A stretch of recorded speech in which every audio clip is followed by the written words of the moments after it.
ആയിട്ടാണ് വന്നിരിക്കുന്നത്. പയർ മുളപ്പിച്ചത് വെച്ച് നമ്മളൊരു തോരൻ തയ്യാറാക്കുന്നത്. ഈ മുളപ്പിച്ച പയറെന്ന് വെച്ച് കഴിഞ്ഞാൽ നമുക്ക് ആരോഗ്യത്തിന് ഏറ്റവും നല്ലതാണ് കേട്ടോ. അതിനകത്ത് എണ്ണയോ തേങ്ങയോ ഒന്നും ചേർക്കാതെ നമ്മളൊരു തോരൻ ഉണ്ടാക്കാൻ പോവാണേ. എങ്കിൽ നമുക്ക് തയ്യാറാക്കിയാലോ?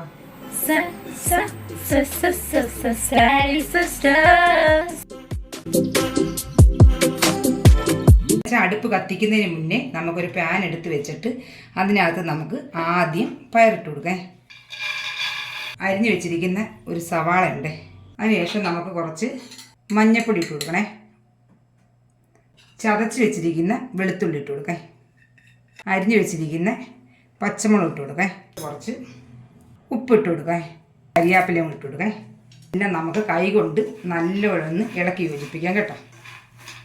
നമുക്കിതിനകത്ത് കുറച്ച് വെള്ളം ഒഴിച്ചു കൊടുക്കാം. അത് വേവാൻ വേണ്ടി മാത്രം കുറച്ച് വെള്ളം ഒഴിച്ചു കൊടുത്താൽ കേട്ടോ. നമ്മൾ ഇതിനകത്ത് വെള്ളവും ചേർത്ത് ഉപ്പും ചേർത്ത് എല്ലാം റെഡിയാക്കി വെച്ചിട്ടുണ്ട്. നമുക്കിനി വേവിക്കാൻ വെക്കേ. ആദ്യം നമുക്കത് ഫുൾ തീ തന്നെ വെച്ചിരിക്കണേ. പയറ് നല്ലതുപോലെ തന്നെ ആവി വന്നിട്ടുണ്ട് കേട്ടോ. ഇനി നമുക്കിത് ചെറിയ തീയിലോട്ട് ഒഴിച്ചു കൊടുക്കണേ. എന്നിട്ട് നമുക്ക് ഇന്ന് ഇളക്കിയിട്ട് കൊടുക്കാം കേട്ടോ.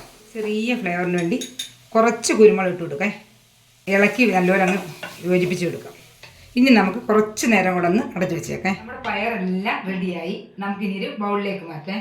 ഏകദേശം ഒരു 10 മിനിറ്റിനുള്ളിൽ നമുക്ക് ഈ പയർ വേവിച്ചെടുക്കാൻ പറ്റുമേ.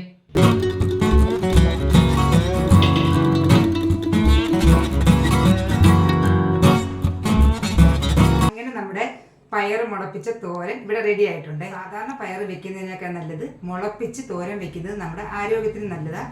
വയറ്റിന് ഗ്യാസിൻ്റെ അസ്വസ്ഥ ഉള്ളവർക്കായാലും ഈ മുളപ്പിച്ച പയർ കഴിക്കുന്നത് ഏറ്റവും നല്ലതാണ്. കൂട്ടുകാരെല്ലാം ഇന്ന് ട്രൈ ചെയ്ത് നോക്കണേ. പുതിയൊരു വീഡിയോ ആയിട്ട് വീണ്ടും കാണാം.